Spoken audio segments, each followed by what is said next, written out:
Hi guys, welcome back to the next video of our sample stitch book.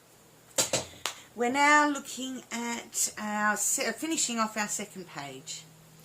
Now sorry I didn't get a video up last week. We had a lot of rain last week every day, and the new studio in the new house have a tin roof, which is lovely to hear the sound of rain but not very conducive to recording videos. So when I have weeks like that, there may be weeks where we miss out on a video, but we're right now, it is starting to get a bit blowy, so you might hear a little bit of noise, but we should get through this fairly quickly. So, for those of you who are new here, who may not have seen our videos, we're doing a sample stitch book, where on every page we do some stitches, learn how to do some stitches, use those stitches to do a picture and form a page. Now this is the first page that we worked on, and we're now finishing off our second page. So I've cut the previous tutorials out. The flower, I used my embroidery hoop, placed it over the back of the material and drew a circle, centering the flower as best I could, and cut it out. So we have a fairly large circle. The three grid pieces that we previously worked on, I've cut on the square, and these three I have cut with about a 5mm seam around it. Now you cut them however you want, and we're basically going to do the exactly same thing with the second page that we did with the first page. So you place them and cut them how you want, how you feel you would like your page to look. This is just sort of a little guide as to what I've done, but I think by now most of the stitches that I'm going to use, what I'm going to do, you should be pretty good to go ahead and do yourself. The only difference to what we've done with the first page is that we are eventually going to sew our first and second page together so that you can't see the back of the work. Now that's why we've left a 5mm seam here, and then we left, if you remember correctly, the width of our ruler to do our binding for our book. Now because this is going to be on the reverse side, we want to do it the opposite way. So our ruler will need to go on this side to show us how much we need to leave blank, and then you have hopefully a 5mm border, though we may play around with that a little bit in this one, so that when we form our book we'll be able to see what all our beautiful work. It won't get caught up in the binding. So we place our ruler here, so we know that we don't want to be placing our sewing there, and I'm going to just place this sort of a little bit more closer to the top than the bottom, but roughly in the middle. Now we are going to slightly go over our 5mm border on the side, but that's okay, we can sew over that when we sew the two together. This has got quite a large space around it, so there's plenty of room to move over the top of it, if you know what I mean. Next thing I thought I would do, now one thing I have playing around with this before I came on, I realised that maybe we're not going to be able to fit it all on, so I've decided to keep this one off. Now don't throw it away. What will happen is any of the little bits that don't quite fit on our pages, we can then add to our book cover to show examples of what's inside. So for this page I'm going to leave this one aside and hopefully come up with a use for it later. If for some reason we don't use it for our book cover, because I really haven't quite planned anything yet, it's always good to have these little bits that you can use in any slow stitching projects. Never throw anything away. You'll always find something to attach it to. Alright, so the first thing we're going to do, I'll show you actually the overall look that I'm thinking at the moment. So I thought we'd have these bigger squares maybe down here. Maybe,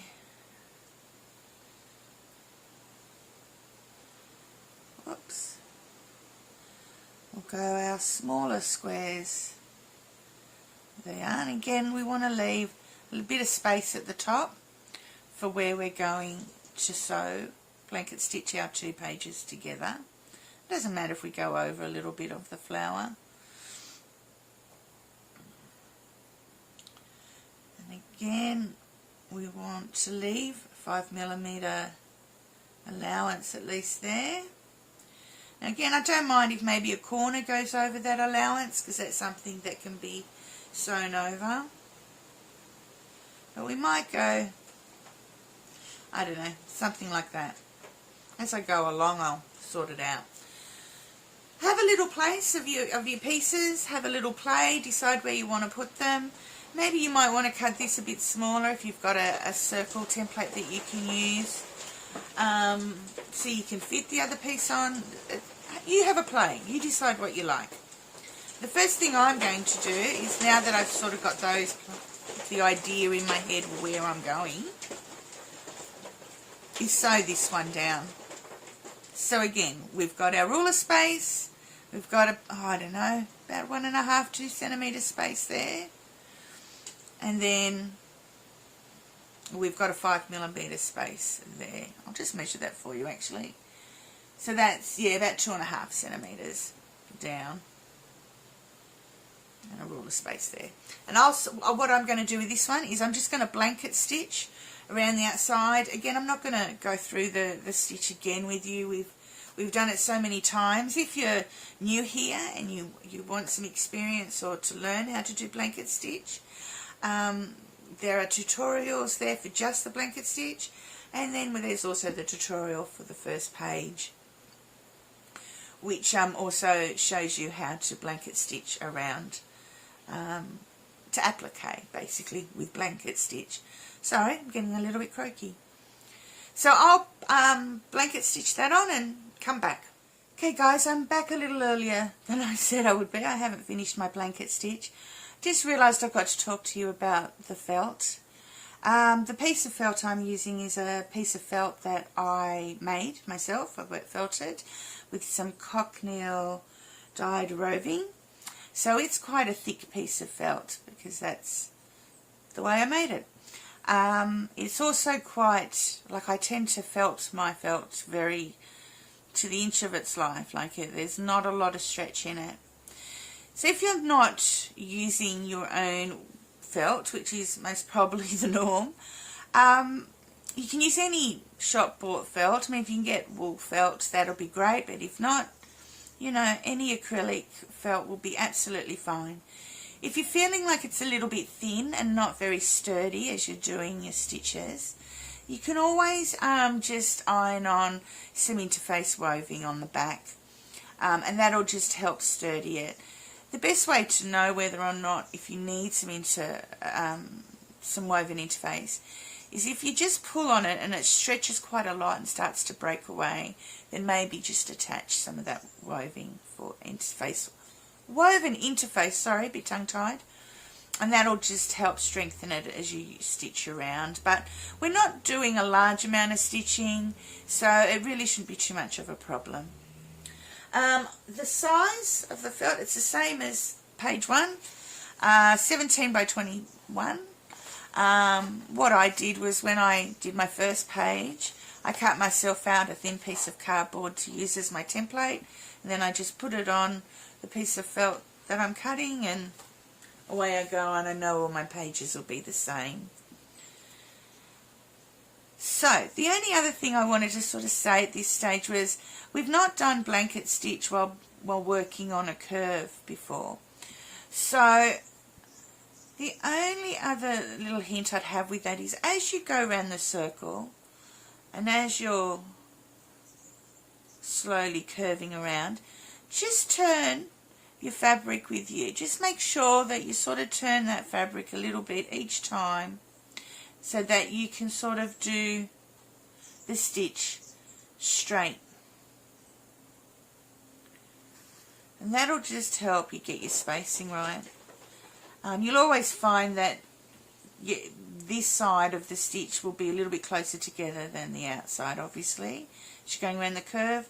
And look, mine is by no means perfect. Looks here, you can see I've got some smaller stitches than what I have over here. And I maybe started turning a little bit too much over here. And that's fine. Just do the best you can. You're practicing, you're playing. You know, so far we've used blanket stitch on squares and rectangles, so this is a new thing, and you could give yourself some leeway and a little bit of wonkiness and a little bit of imperfection. I find quite beautiful. I find quite a bit of beauty in that. As I've said before, nature is never perfect, but nature is always beautiful. Even in its when it's terrible, it's still always beautiful. So give it a go. See how you go. I shall be back. Okay, so I've got the flower bedded down with my blanket stitch all the way around. Now I'm going to work on these two here. So again, I've gone 5mm down at least here. Excuse me.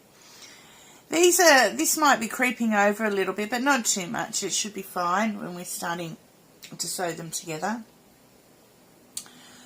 I am then going to do these three down here. And again, keeping my 5mm free. Might do something like that, I'm not sure. Most probably. And we'll be finished. So what I'll do is I'll get everything sewn on. We're experiencing some pretty bad winds at the moment, and I'm not sure how much longer recording time I've got today before it gets too loud. So I will get all these sewn on today and come back tomorrow and show you it finished. But I think you pretty well know what you're doing by this stage.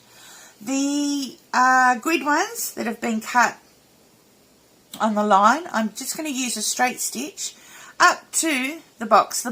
The box of grid that we've done has got a 5mm hem already round it, so I shall just work off that and do some straight stitches coming off.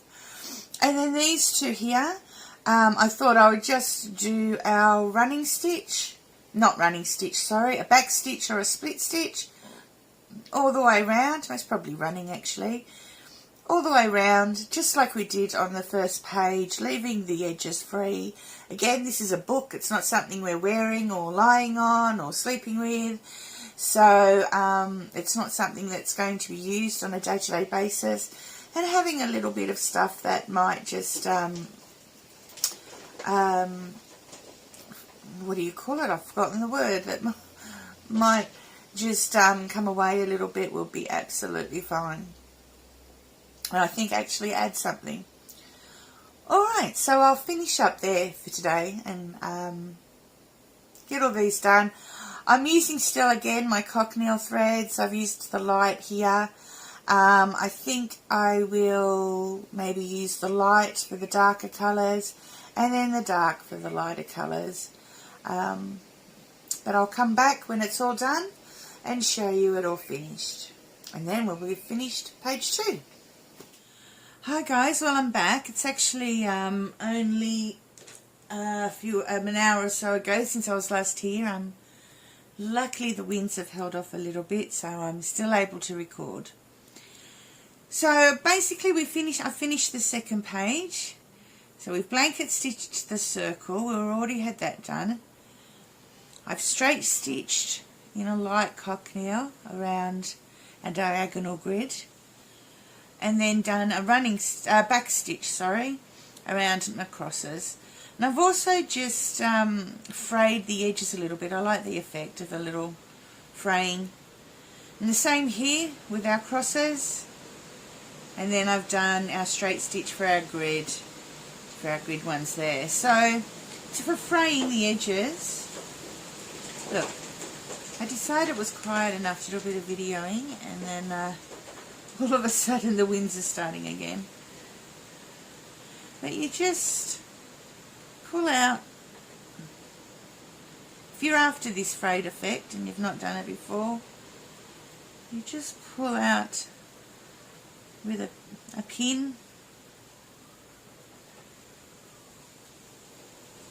the threads in your fabric,